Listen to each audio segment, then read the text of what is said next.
The following program was produced by the Theosophical Society in America.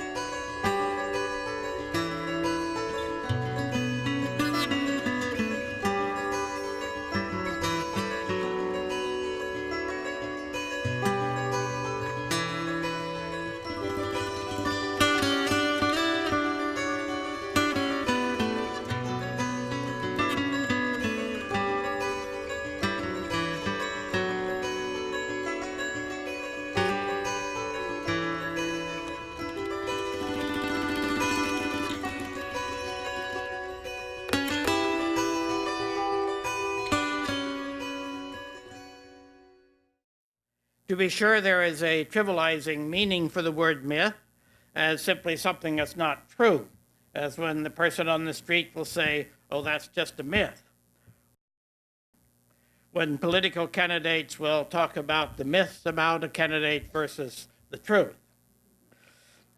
But there is also a strong meaning for myth, one with which I'm sure most of us here would concur, meaning a story or even an archetypal image from out of a story, that whether or not it was literally historically true at any particular moment is always true in a deeper sense, a sense of, in the title of this conference, moving beyond literalism.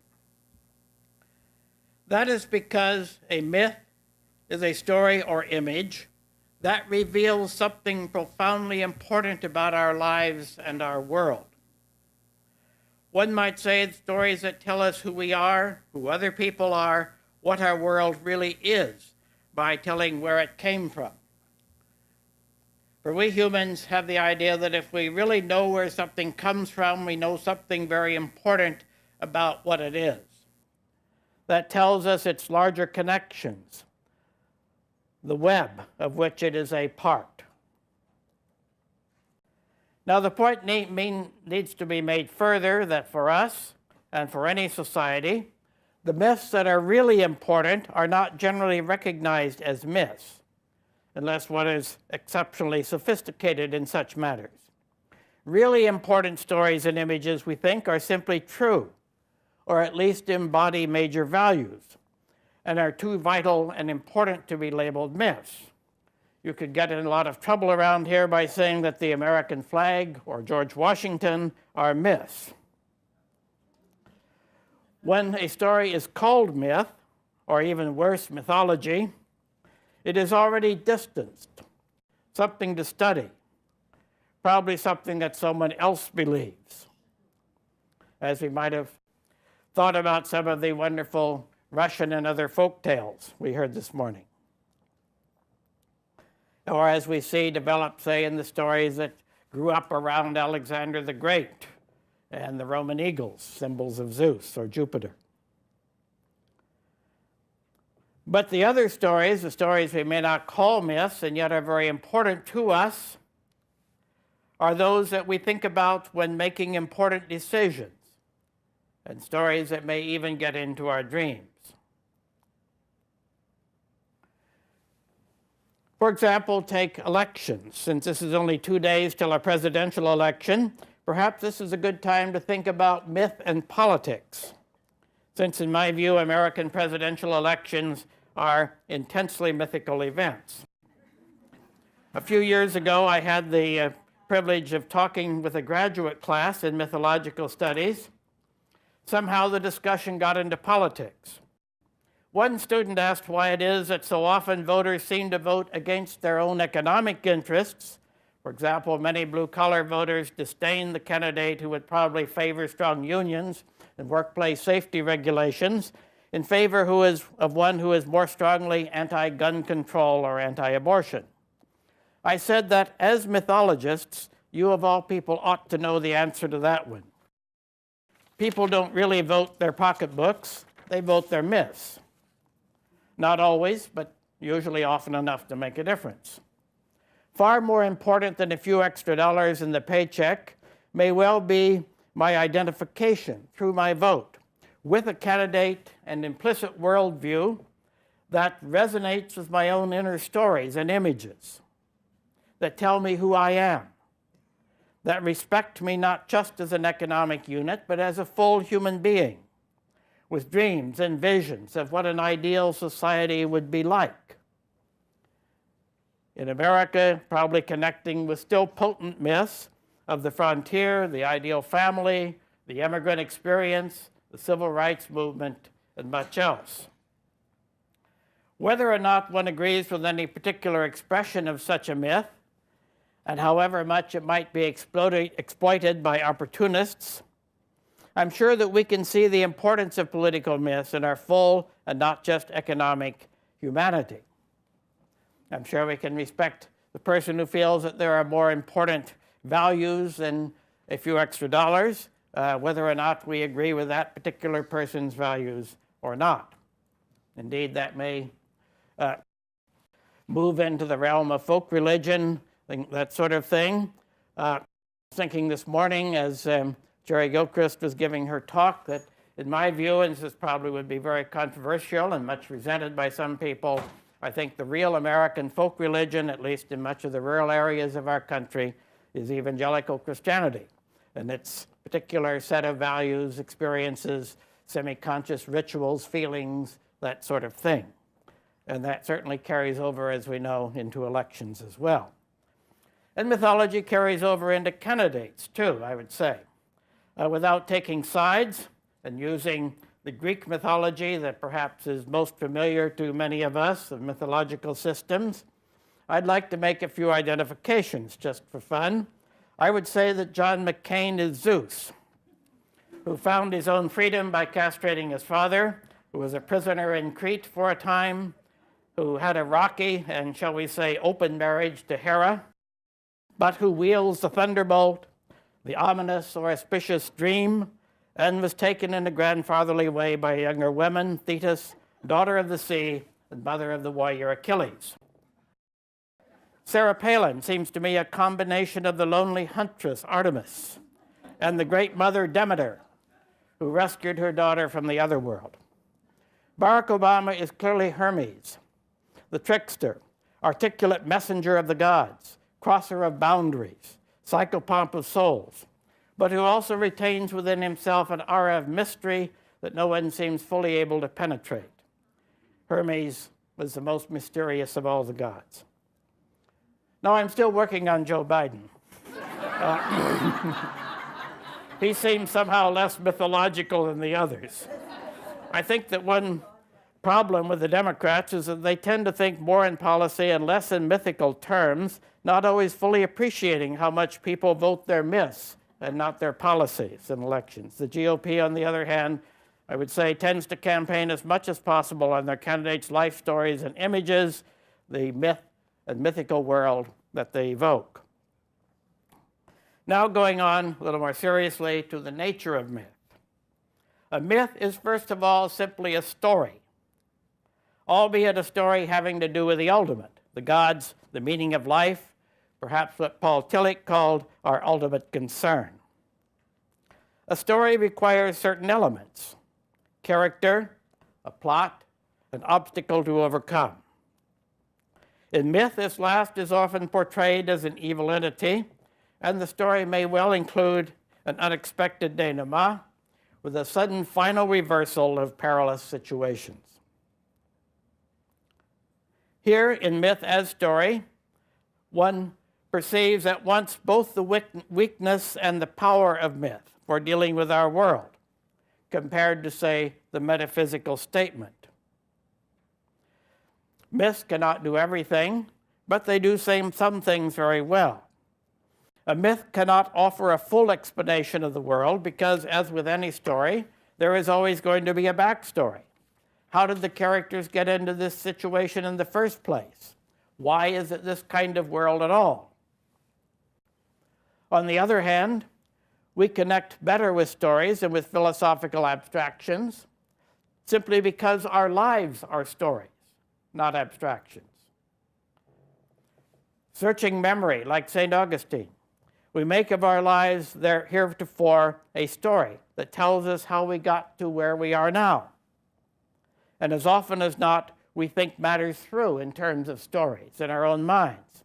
Staging vignettes to show ourselves, for example, what it would be like to have this job instead of that one, or to be married to this person instead of the other possibility. Indeed, the origin of myth in pre-literate oral culture must always be kept in mind. And oral culture, above all, thinks in story, not abstract terms. To be sure, many of the most influential myths often also have powerful literary expression, and it was through these books that they affected far more people than the oral recitations of bards. One need think only of Homer, Virgil, the Puranas, the Bible. Those written versions are no less the myth than its original spoken form. I agreed with Claude Lévi-Strauss, the great anthropologist, that a myth is found in all of its variants, ancient to modern. The story of the Odyssey, for example, is not only found in the ancient version attributed to Homer, the derivatives of it in Virgil, but also in modern novels like James Joyce Ulysses or Cold Mountain. Nevertheless, myth always retains something of the character of the spoken story, which virtually all traditional myths were at first. In fact, even if after they were written down, most people would have heard them recited aloud rather than read in a book. It would only have been after the coming of widespread schooling and literacy, which was as late as the 19th century, even in many areas of Western Europe and the United States, that the average Christian, say, would have read the Bible visually rather than hearing it audibly read aloud and preached about in church. Again, two very different kind of experiences often. What does it mean, then, that myth is rooted in audio oral culture? Interesting observations have compared the thinking processes of oral people with literate. A study by Alexander Arleria, a Soviet psychologist, based in 1930s interviews with illiterate and newly literate peasants in remote parts of the Soviet Union, found that between them differences did indeed exist. Illiterates expressed ideas through graphic images and in story form, while literates were far more comfortable than they with abstract categories and hypothetical situations. For example, illiterates were shown a picture containing a hammer, a saw, an axe, and a log. Common psychological test had asked to name which of the three were most similar. The non-readers said that they were all useful. If pressed, they would exclude the hammer on the grounds that it could not be used to cut the log like the saw or the axe. Clearly, they were not thinking in terms of generic categories like tools, but in terms of beginning a story, doing something with the objects, cutting wood. When told that some viewers had grouped the three tools together, excluding the log, they laughed, saying, "That person must have enough firewood already." When shown a picture of three adults and a child and asked which of these did not fit, they refused to exclude the child, saying that he needed them and the adults needed the child to run errands. Again, the picture immediately becomes not a puzzle, but a story, thinking by means of storytelling. And this is where myths come from, I'm saying. For non-literate oral culture, then, understanding immediately becomes an exercise in story rather than in abstract logic. Orals store their thoughts in stories, the heritage of their culture. There is more. As another student of orality and reading, Walter J. Ong, has pointed out, to be memorable, and so to be remembered well, a story needs protagonists and opponents, us and them. It calls for conflict, violent and passionate events, to summon up the juices that energize good memorization. The tale must become myth, not mere chronicle. Moreover, unlike the printed page, oral storytelling values repetition and stereotype, because they represent accumulated wisdom to be passed on. Nor is borrowing from others plagiarism, in the sense that that is a great academic sin. Using another's word is keeping alive lore handed down through many mouths. But the critic's questioning analysis is ill-favored, for weighing words risks putting priceless traditional wisdom in jeopardy. At the same time, since this is before any written record would have been archived as to how the story was recited in the past, the way the tale is told now is simply the way it is. An oral narration has in effect no earlier version, nor inconsistencies to be reconciled. Different storytellers undoubtedly told the same story in different ways, but that didn't seem to bother anybody. But it would ordinarily concern today's audience comparing different versions of it on the printed page. Such issues, according to Ong, would usually be noted only after all the versions have been put down on paper. By the same token, mythic events always take place in the same undated past, everything being in a once upon a time, which is also a timeless now. Now, receiving myth. When a story grips us, as in hearing, watching it on a screen, or even reading, what does that mean exactly? Not necessarily that it is true in some objective sense, or even that we have invoked a willing suspension of disbelief, but it means that the receiver is feeling and imagining along with the tale. The narrative is activating those areas of mind where the images associated with emotion arise, to form the seeds of ongoing attitudes and responses. To put the matter more simply, we feel anger at figures in the story that make us angry. We feel exultation at a happy outcome. We share in the point of view character's fears and frustrations, her loves and loathings. These impulses are bound to leave a residue, and to that extent we are changed by the story. New programs have been made accessible to our mental computers. New pictures have been added to our inner gallery of ways to imagine the world. Now the question arises as why the images of some one particular story so resonate with our consciousness. Or perhaps it would be better to say, called up into the light, responding images from the unconscious, or activate a powerful response. And we're getting soon to, of course, how the Christian story can do this. This resonance is not necessarily to do with any present need. Psychoanalysis has insisted that the unconscious has no time or space as we know it outwardly. Even those who are not devotees of one of the several schools of psychoanalysis will recognize that living images in the mind, indeed insistent memories, seem to have little relation to far and near in time or space. As you get older, at least this has been my experience, you may find that images, feelings, persons, issues from 30, 40, even 50 years ago can haunt your reveries far more compulsively than many more recent, and one would think more important, ghostly visitors. As a character in the Jane Austen book club said, you never really leave high school.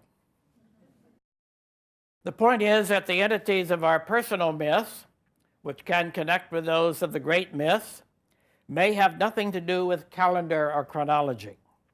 All that is needed is that they are still there, having taken up active residence in the corridors of the mind. In the same way, stories of the mythic type, when they enfold us, add a dimension to thought and feeling that is beyond time.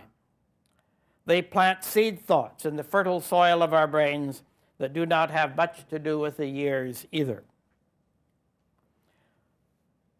This should not be surprising when one considers that a major purpose of religion is to abolish time.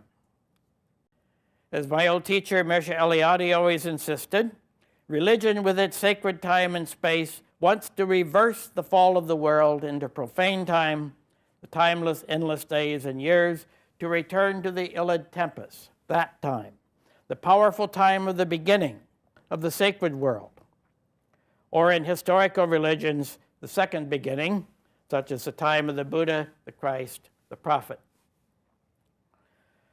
To take examples only from Christianity, in the central rite of many Christians, the Holy Eucharist, the key is the words of institution, "Do this in remembrance of me," in which the Greek anamnesis, the term used by Plato to mean learning by recollection from our eternal nature, is really more powerful than mere remembrance, but suggestive of total recall or even the presence of the past. Ideally, then, the Eucharist abolishes the time between Jesus' Last Supper and now. Likewise, traditional Roman Catholic and Orthodox churches were filled with statues and icons of saints, as we saw so vividly this morning and also yesterday in Carol Parrish's beautiful illustrations. Statues and icons of saints that made the company of heaven from whatever age they dwelt here below, present with us now.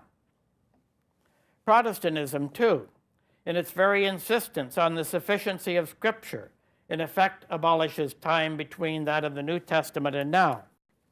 Many ordinary American Protestants have little sense of the 2,000 years of church history between the Bible and now, unlike those European countries, such as we saw in the slides of England, where the presence of the Middle Ages and so on is so vividly with them, not here, but rather they simply think of the Bible in the present, wanting to dwell, as it were, in the New Testament church, to write the 29th chapter of Acts in their own lives.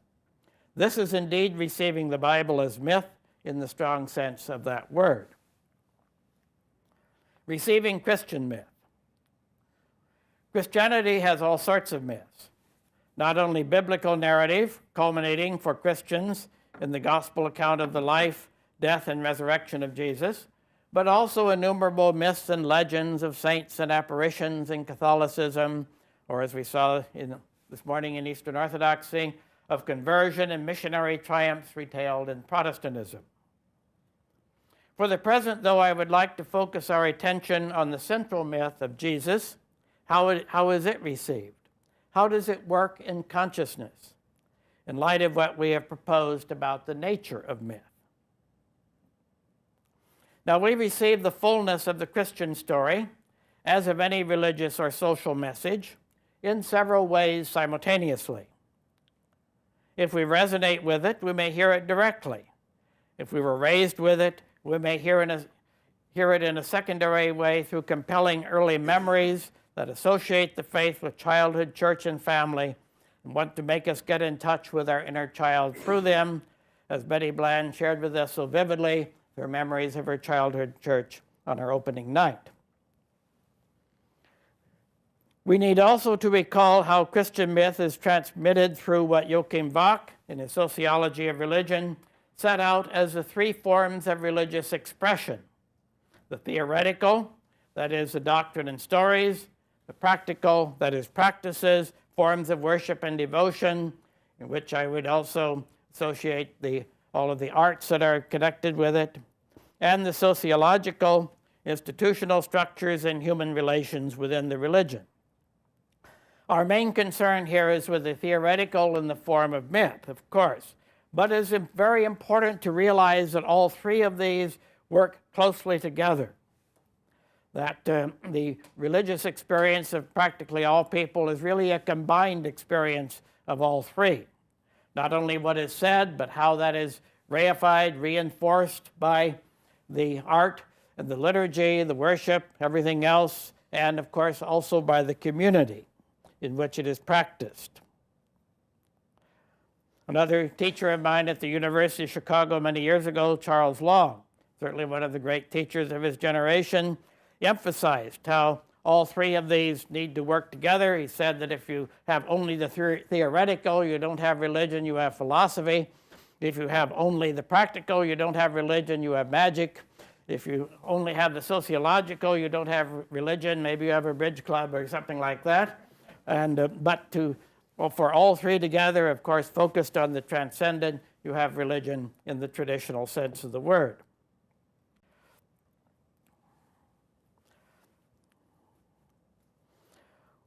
We need to recall then, as we did earlier in the case of the Christian Eucharist, how much practice, style of prayer, and worship also transmits the basic of a religion's central myths, as they seek to abolish time between now and the Ellwood tempest of the myth, continually repeat key names and phrases from the myth like Jesus, cross, salvation, and so forth.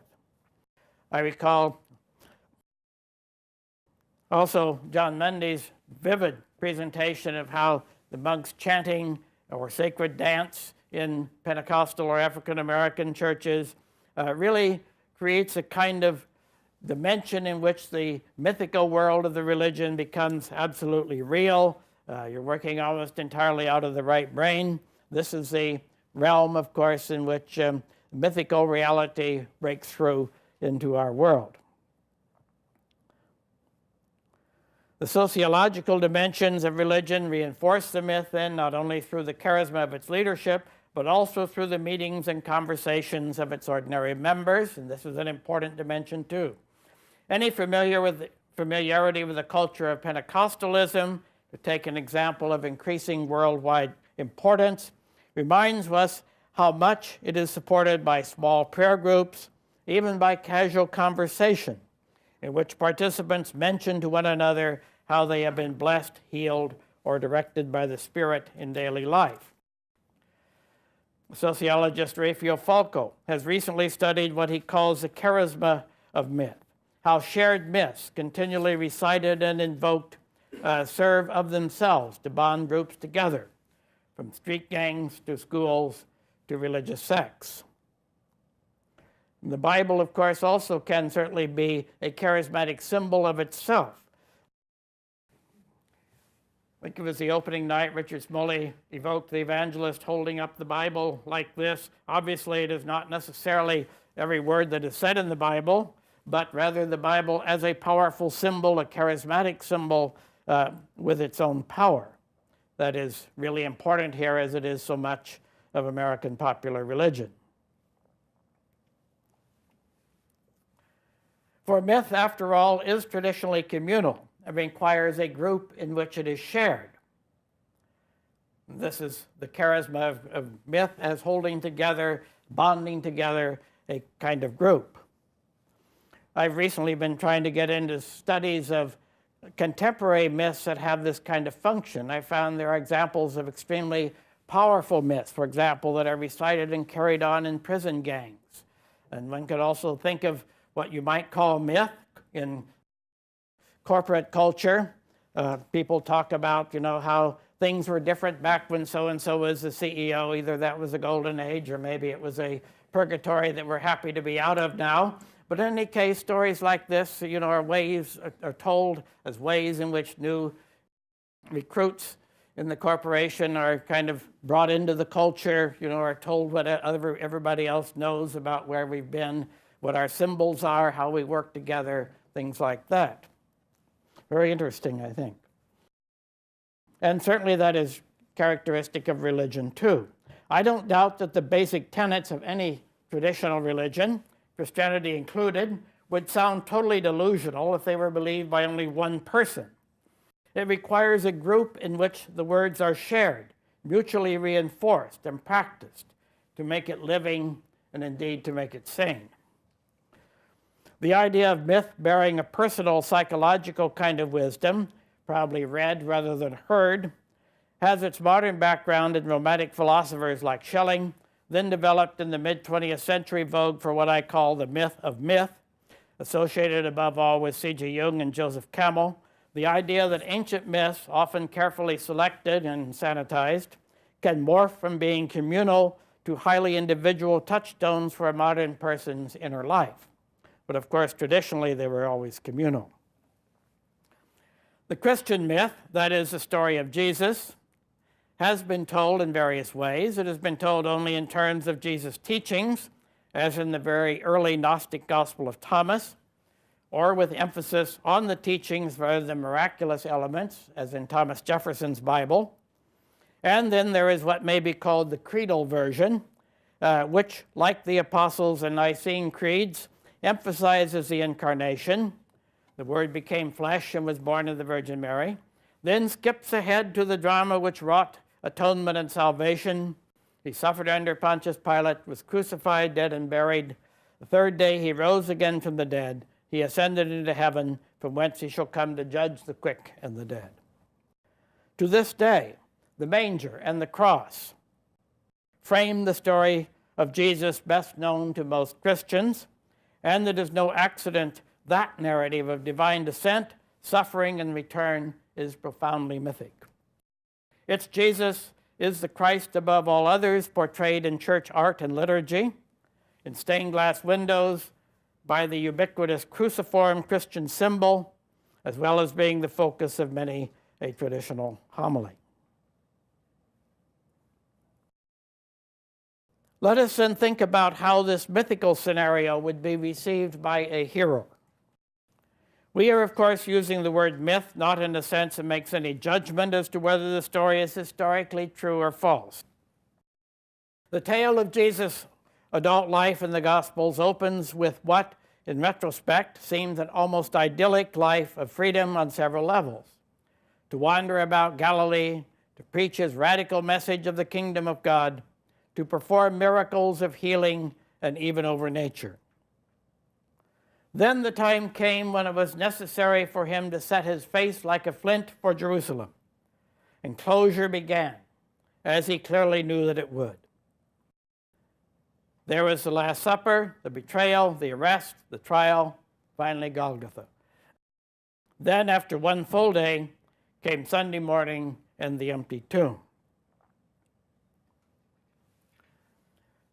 Hearers naturally identify with the world closing in and with suffering, however intense, however it seems undeserved, for we have all known enough of that.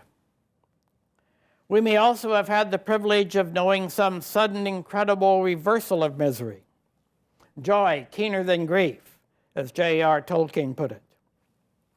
Closing in and breaking out call three larger themes into play here, three themes well known to mythology, Theosophy, and the esoteric tradition. The first is involution and evolution.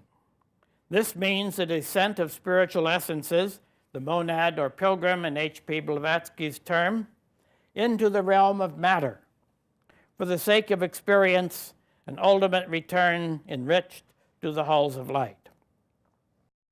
Whatever else it does, myth provides concrete expression in story form of vast processes, as though a world were condensed by a great refracting lens into a single image. Jesus is that image in Christianity, as he first shows the meaning of involution in the crucifixion of the creative word, the Logos, of God on the cross of matter, as symbolic of the sacrifice God must make to enter into matter and so to make it the universe.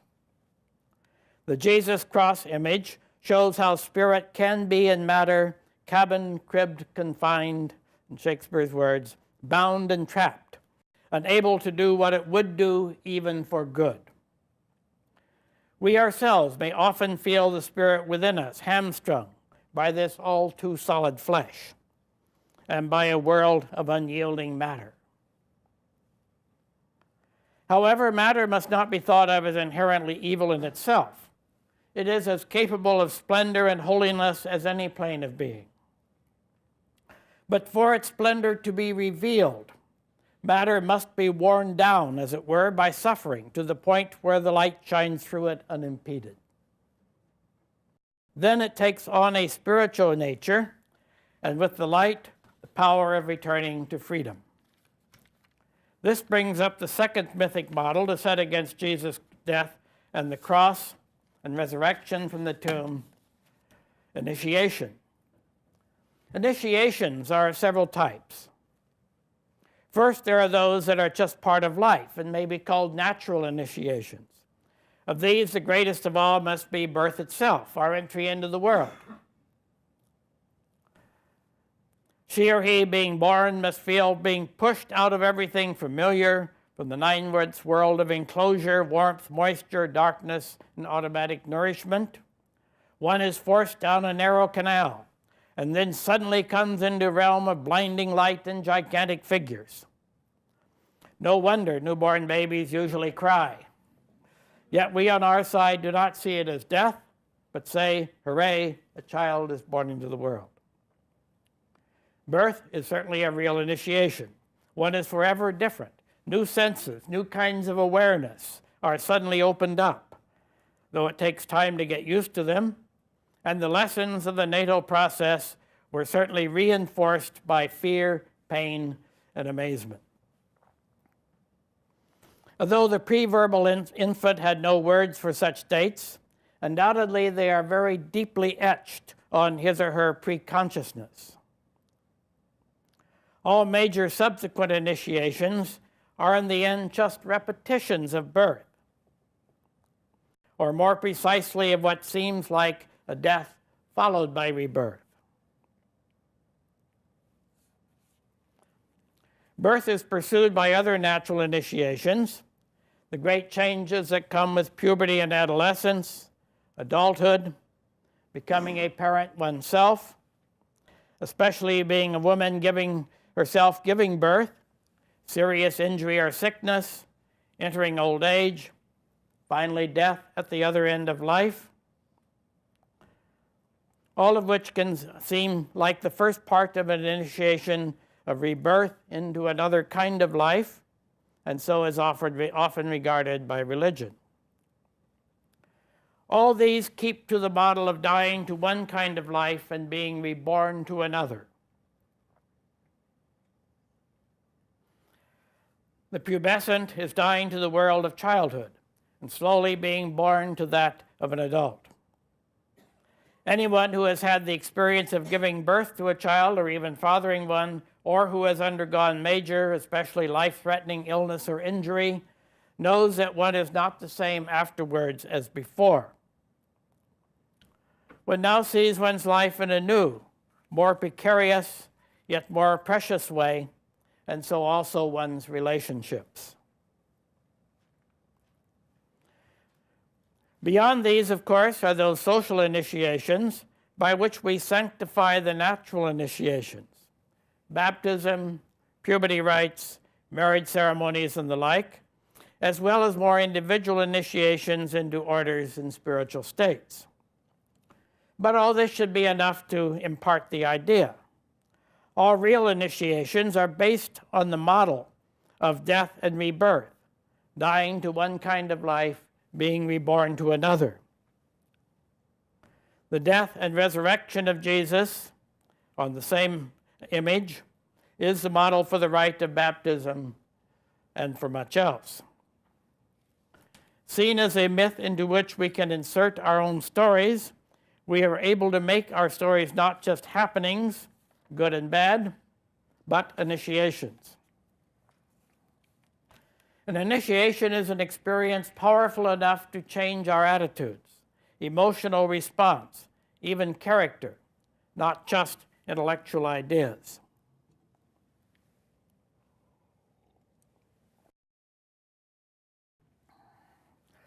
To do so, it must generally have expression in all areas of receptivity, physical, emotional, and mental, with sufficient tension, even pain, to make release at the end overwhelmingly powerful. We have many such experiences forced upon us in the course of life. The model of a mythic journey down the same road, like that of Jesus, can mutate our anguish into initiation. Finally, the third aspect of Jesus' initiation is its release of energies for the benefit of others, what Buddhists would call dedication of merit, or Christians' redemption of the world.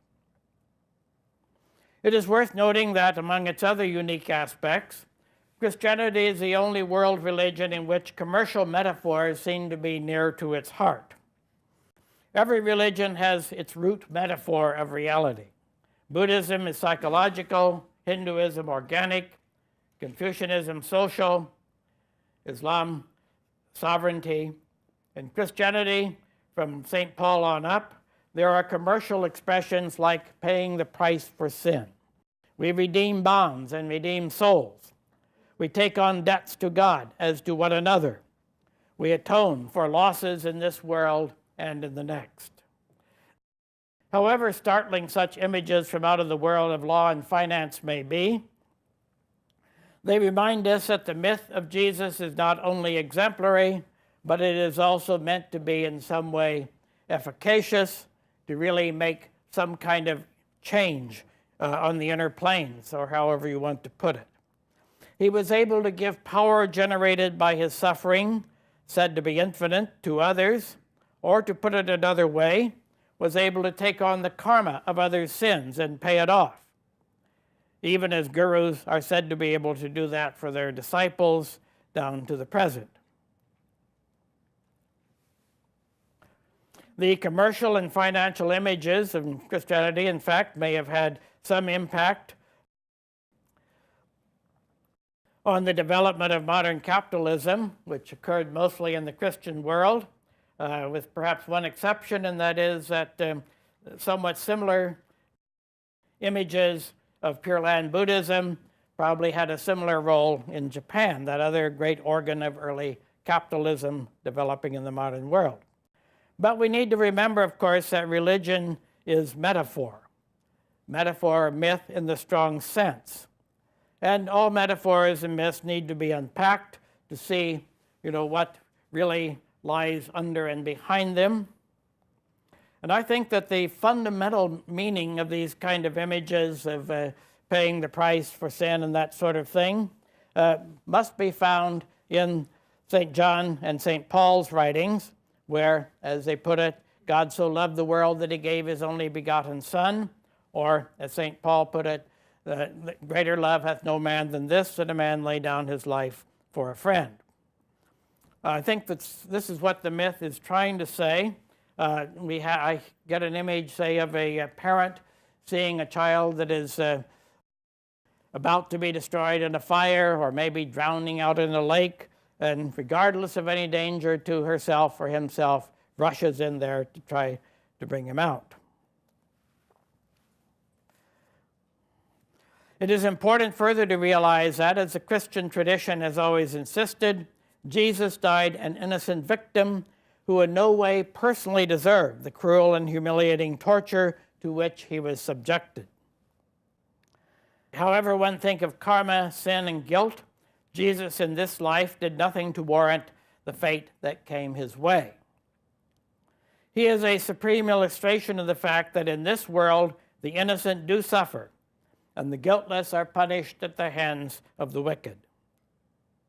Jesus died a horrible death, as did the piteous victims of 1,000 massacres in concentration camps. Of course, our karma extends beyond the limits of a single life in this world.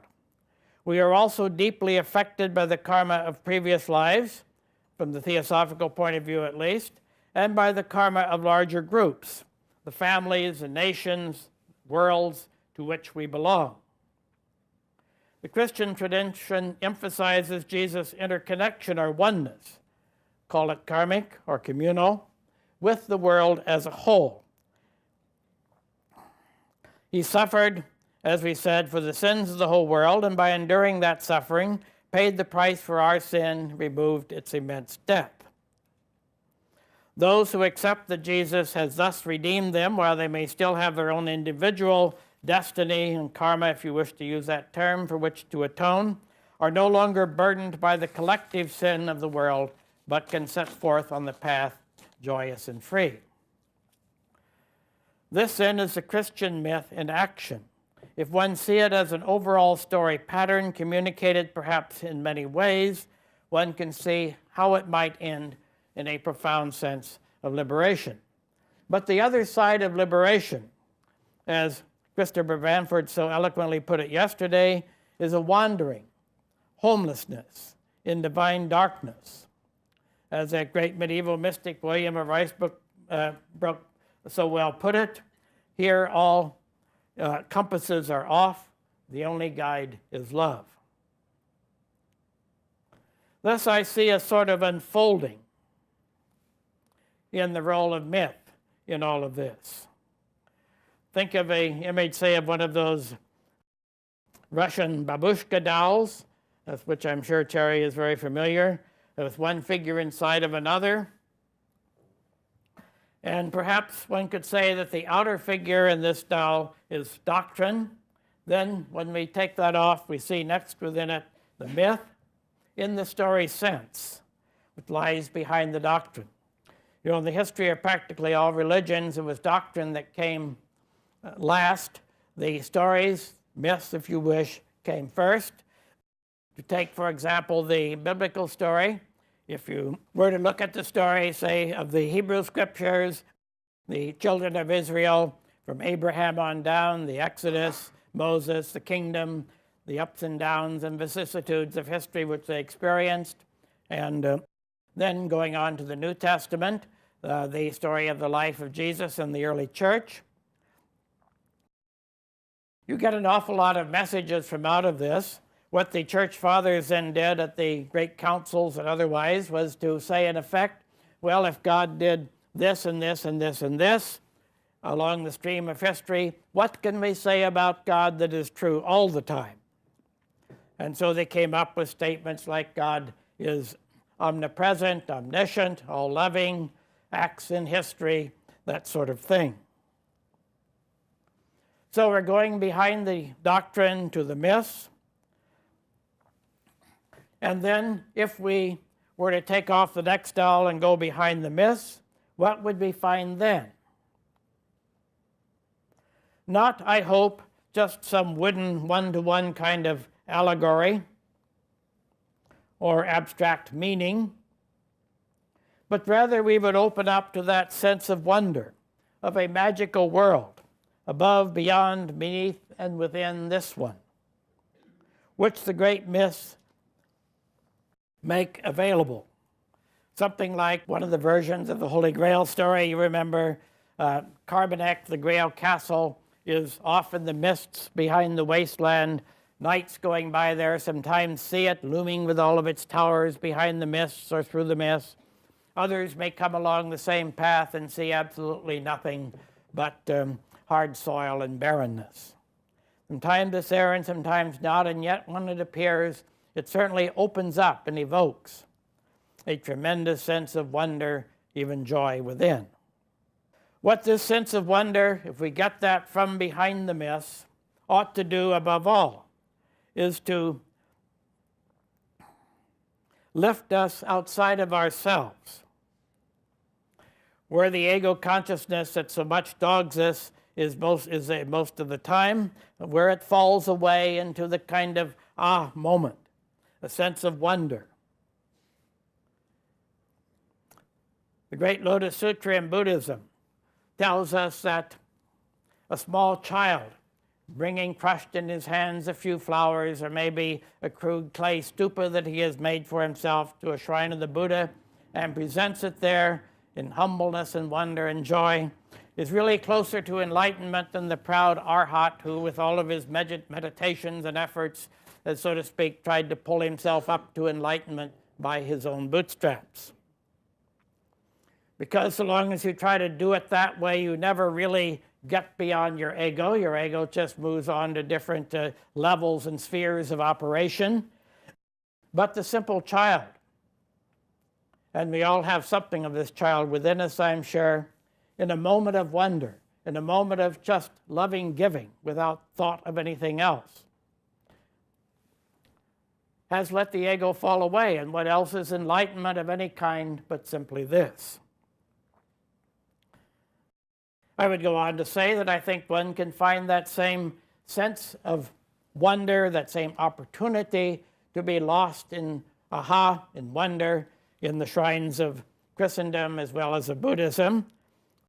One can go to countless shrines in the Catholic tradition with all of their lights and so on around the Virgin Mary, or certainly in the icons that we have seen so vividly presented at this conference, or in Protestantism, and singing of hymns, a sense of inner conversion.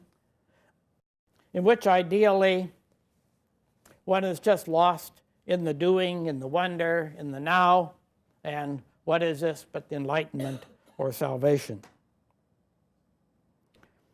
But another important point on this, and that is that these are relational experiences, not just me and God or my ideas about God, but rather getting outside of the self and one's own ideas into something larger than oneself.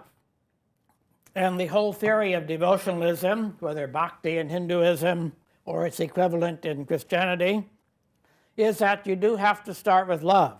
Love is the best way for most of us to get outside of ourselves.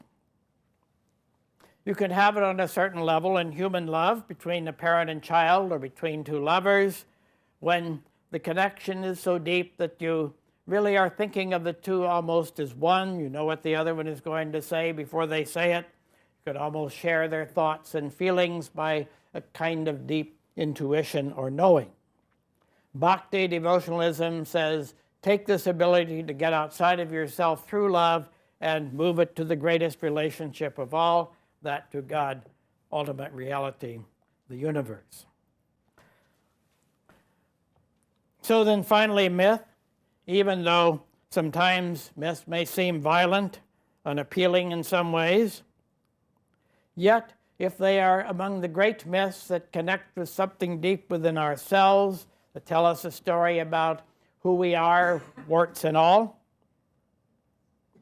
they ought ultimately to lead to love at the heart of the mythic experience. This is how the Christian myth, for all of the brutality of the cross, has ended up making some followers of Christ, not all, I'm sorry to say, exemplars of love. In the very deepest sense of the word. I very much appreciated Christopher Bamford's prioritizing ethics over metaphysics in esoteric Christianity, because I think finally that is what it's all about. I think of people like St. Francis, Albert Schweitzer, Mother Teresa, however different their theologies may be, as real exemplars of the mystical heart of Christianity. And incidentally, in relation to Mother Teresa, I'm not dissuaded from this by the recent revelation from her writings and letters about how much of the time she was or felt herself to be in the dark night of the soul, not feeling, not even able to believe very well, yet still doing what she had to do. I recall having the great privilege of meeting and talking briefly with Mother Teresa in Calcutta some years ago. I suppose about the time when she was inwardly in this state and having this doubts and darkness. And yet even so, though not knowing about that, feeling that I sensed something in her of the radiance of the saints, of that kind of beauty of holiness. I've known that in a very few people, interestingly from a number of different religious traditions. A Roman Catholic like Mother Teresa, an Episcopal Franciscan, a yoga teacher, an old Quaker. Maybe half a dozen or so people come to mind as real exemplars of this kind of holiness, which is just such a different feeling in a person from what we get in most people, and in the last analysis perhaps is what continues to make religion seem real and hopeful to me. That she exemplified this outwardly and talked to me about serving Christ and the poorest of the poor and that sort of thing, while having this inward emptiness and darkness, it seems to me is not at all hypocrisy, but rather a sense that she is going through that homelessness, that wandering, guided by love at the heart of things, of which Christopher and also William of Ricebrook so well spoke. As Tolkien again said, not all who wander are lost. And to my mind, this insight is pretty close to the heart of mystical Christianity. Thank you.